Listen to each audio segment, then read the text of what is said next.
Hi guys, welcome back to another video. Well, it's not running great, is it? I knew that. Basically, I bought this off my friend and he said it doesn't run great. I think it's got a broken gear, and he wasn't wrong. It definitely has a broken gear. So that running you saw a minute ago is symptomatic of a cracked gear or two. Sometimes the locos will still run, they just run not that great. So if you can't crawl your loco, chances are you've got a split gear, because but more so because it's lumpy or it makes like a clicking noise. What I'm going to do in this video though is just show you the quick and dirty way to change a broken gear in your loco.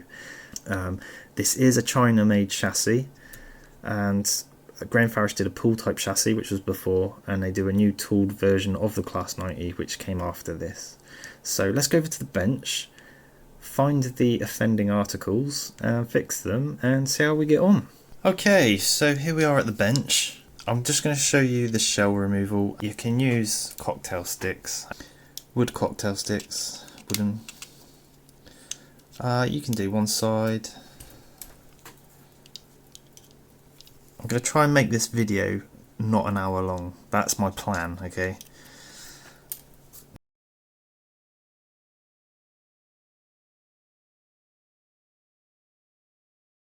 Here's how you remove the shell. I'm going to show you my shortcuts because it's just easier. It's just run my finger across the top of these wheels. Only gently, because what I'm trying to look for here is the wheels spin, which they're good. If the wheels spin, we've got a problem. So, like that. That has got a split gear on that axle. This one doesn't. That one definitely does. So we've at least got one definite split gear. Okay, so I have a flat-headed screwdriver. Now, I am just going to try and get in here. Now, this piece here is the bogie frame, and that little clip in there, we need to lift this up and over it, and it should.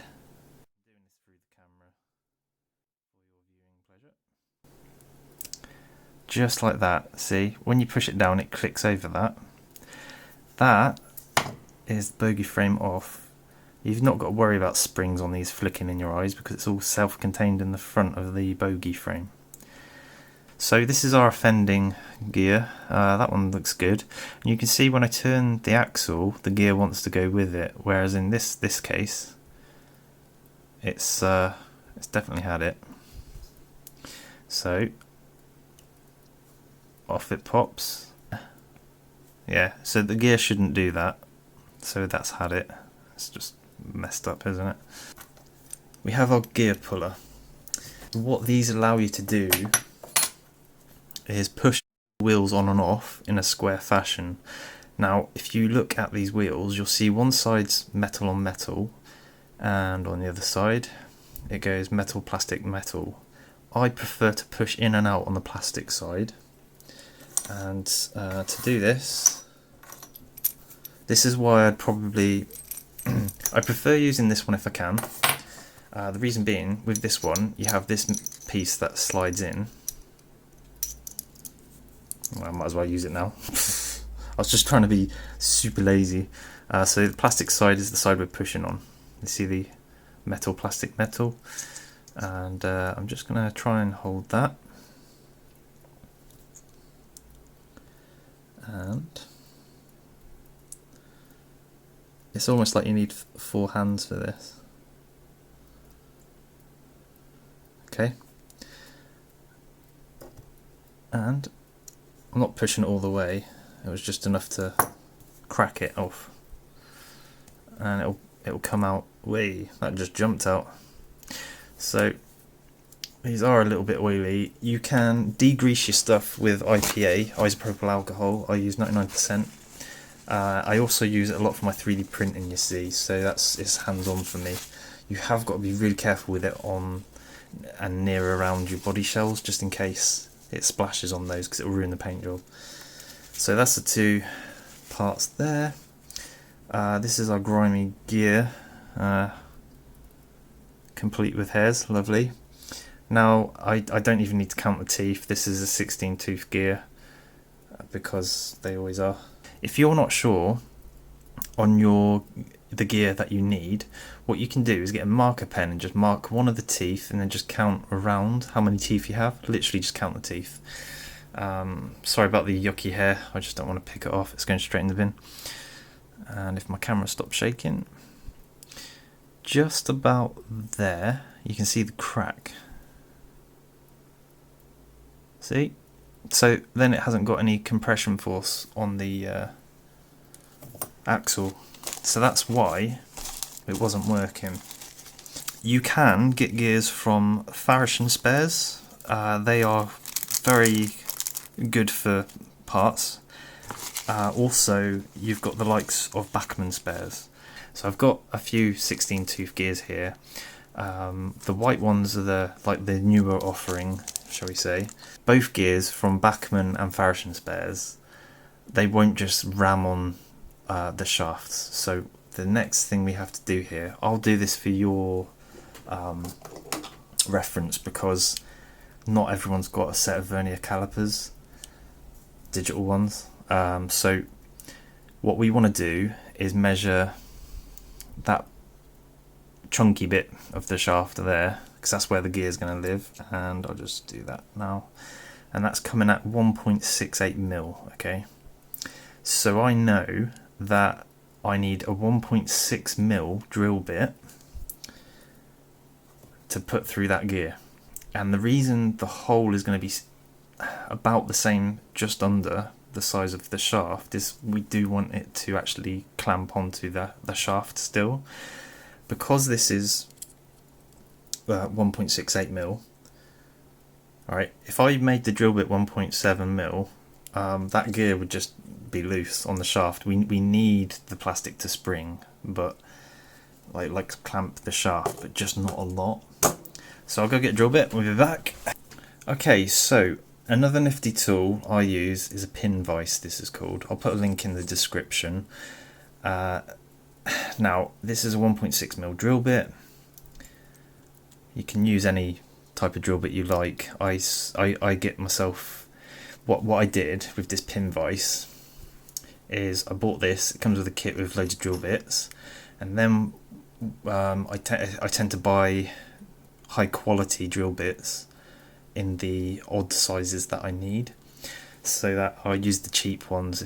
They might work, they might not. If not, I just go to these most of the time.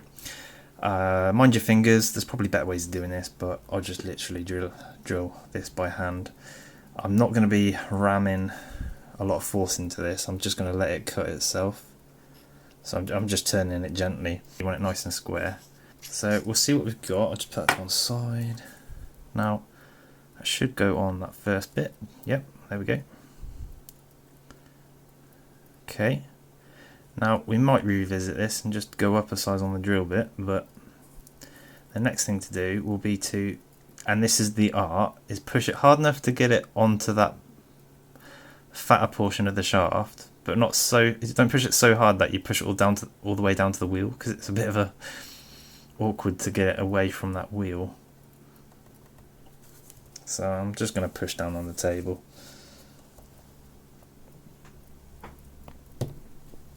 You heard it sort of click.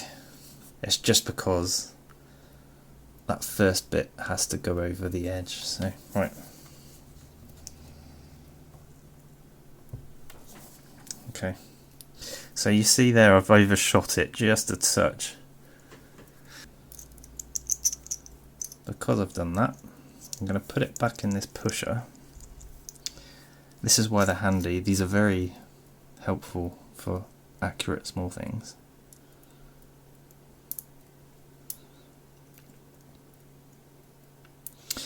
And also, I mean, when you're doing this a lot, it can take quite a long time.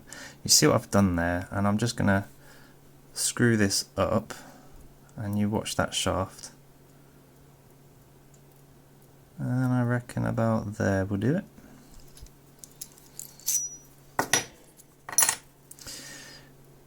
It's kind of in the middle. I'll just get that hair out.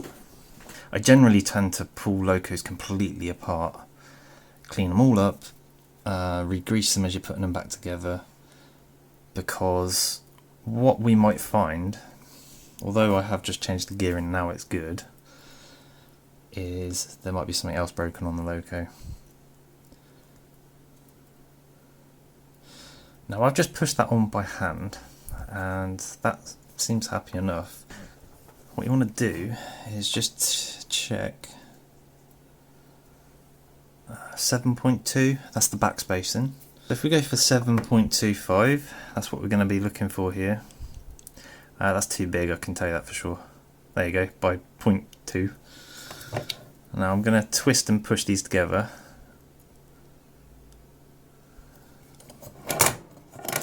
It makes a heck of a difference you spending your time doing this properly, like this.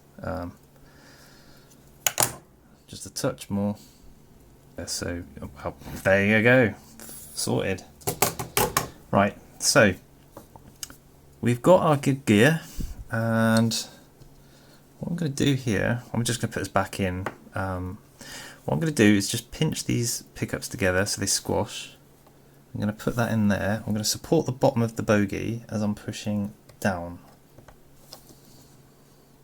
Check your pickups are behind the wheel, which they seem to be. Now, I'm going to go test that on the track as it is. So let's go back over to the track.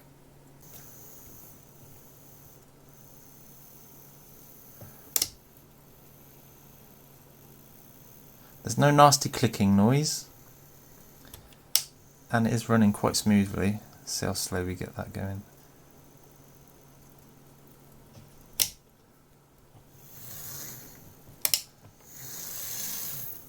So we know the loco is good. So what we'll do is we'll put the bogie back on and call it a day. So basically that's just how you change a gear. What this needs really is a full strip down. I just don't want to do it. If you want to see that and you're like, why isn't my loco running properly? I'll show you some other things. In fact, actually, if you've got something specific you're struggling with, just let me know in the comments, because I've probably got something this end that I can show you a video on, and I think that will benefit others as well. And it's content on the channel, so it's win-win-win.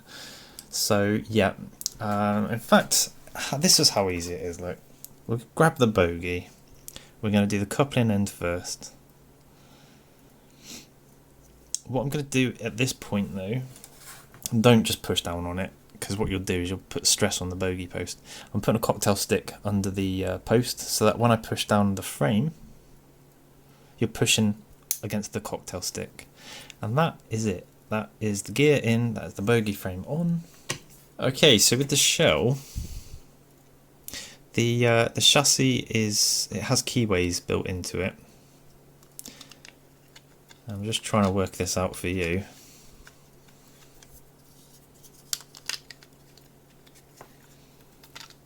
Although I'm getting confused. You don't really want to force the shell on, it should just slide on. So for your reference, the pantograph end, which I haven't put on here yet, it should, if you look at the battery box as your reference, that'd be a good way of doing it. Can you see how on this side we've got a rail, on this side there is no rail, and then you've got pantograph there. So looking at your loco side on, there should be no rail, and your pantograph will be to the left. And she's on. So I've got to revisit the pantograph and the buffer, but for the time being I'm going to call that it, and thank you very much for watching, guys. I'll see you in the next one.